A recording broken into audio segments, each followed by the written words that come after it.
નમસ્કાર. ધોરણ 9 Gujarati chapter 5 ગુર્જરીના ગૃહકુંજે. Question 1.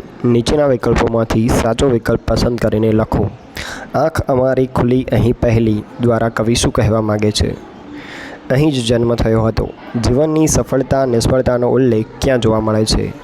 જીવન જંગે જગત ભમ્યા. જીવનરૂપી યુદ્ધમાં કવિ ક્યાં ભમ્યા હતા? જગતમાં. ગુર્જરીના ગૃહકુંજે કાવ્યના કવિને શાનો અનુભવ નથી થયો? ભર ઉનાળે તાપ્યા અહીં સગડીએ.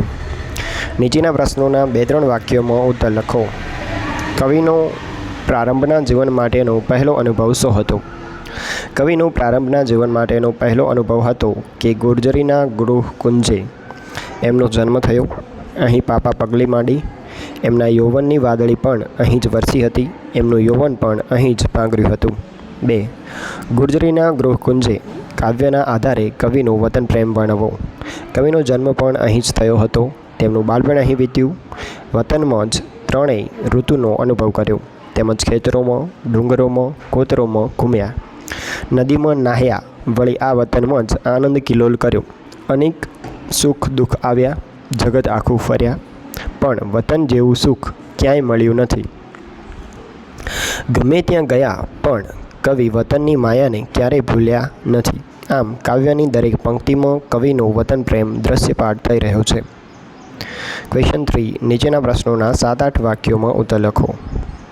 1. તમારા બાળપણનો એકાદ અનુભવ તમારા શબ્દોમાં લખો. તો અહીંયા તમે કોઈ પણ અનુભવ લખી શકો છો. જરૂરી નથી કે અહીંયા આપેલો કે બીજે ક્યાંય અન્ય વિડીયોમાં આપેલો અનુભવ તમારે લખવાનો છે. તમે તમારા બાળપણનો કોઈ પણ અનુભવ આ પ્રશ્નના જવાબમાં લખી શકો છો. એટલા માટે હવે જોઈશું બીજો પ્રશ્ન. ગુર્જરીના ગૃહકુંજે કાવ્યના આધારે ગુજરાતનું ગૌરવ દર્શાવતા મુદ્દા લખો. કાવ્યની પ્રથમ પંક્તિથી જ ગૌરવગાથાની શરૂઆત થાય છે. કવિની જન્મભૂમિ ગુજરાત છે. કવિએ ગુજરાતને સ્વર્ગથી પણ ચડિયાતું કહ્યું છે. ગુજરાતની સૌંદર્ય સૃષ્ટિ અવર્ણનીય છે.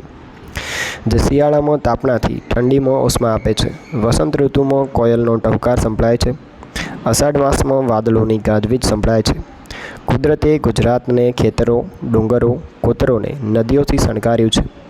ગુજરાત અર્થાત વતનની માયાનો મમતાળુ સ્પર્શ જ માનવીને અનેરું જીવન જીવવાનો સાથ આપે છે. આ છે ગૌરવવંતી ગુજરાત. ક્વેશ્ચન 4. નીચેની કાવ્ય પંક્તિઓ સમજાવો. આંખ અમારી ખુલી અહીં પહેલી, પગલી ભરી અહીં પહેલી.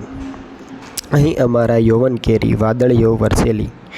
બાળક જન્મતાની સાથે આંખો ખોલીને ચારે તરફ જુએ છે. કવિનો જન્મ એમની જન્મભૂમિ ગુજરાતમાં થયો. તેમણે અહીં જ પહેલી પગલી ભરી. અહીં જ એમનું બાળપણ વીત્યું. જેમ વાદળી વરસે અને અનાજ પાકે એમ કવિનું યૌવન ખીલ્યું છે. તો અહીંયા વિડીયો પૂરો થાય છે. જો તમને ગમે તો ચેનલ ઉપર અલગ અલગ વસ્તુઓ બનાવવાના અન્ય વિડીયો પણ છે. જઈને ચેકઆઉટ કરી શકો છો. ધન્યવાદ.